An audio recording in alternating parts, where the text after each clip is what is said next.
Okay, hi, this is Dr. Buford. I'm here with one of our regenerative medicine patients, and just a very brief history. We did a bone marrow derived stem cell procedure about 4 months ago because of arthritis, correct? Correct. And which knee did we do?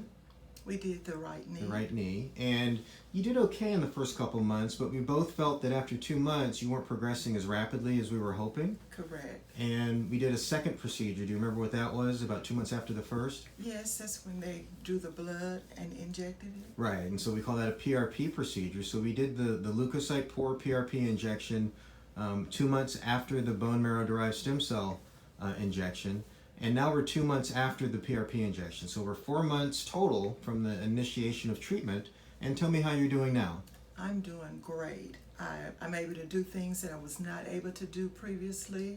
I have full extension of my knee. I can bend and pick up things. I'm not walking with a limp any longer. I'm just doing wonderful. Show me your knee. You just straighten it out and bend it back. And in terms of, one of the things I liked that you mentioned was there's things that you weren't doing before that you definitely notice you're doing easier or with no pain now. Is that correct? That's correct. Okay. Would you do it again? Sure. Okay, awesome. Tell me one more thing. So we harvested your bone marrow in the office, and we talked about that before we did it because everyone has a little bit of anxiety about that. But would you go through that again if you had to a couple years down the road, or what did you feel about that? I certainly would. Okay. It was worth it. It was certainly worth it. Okay, thank you very much. Thank you.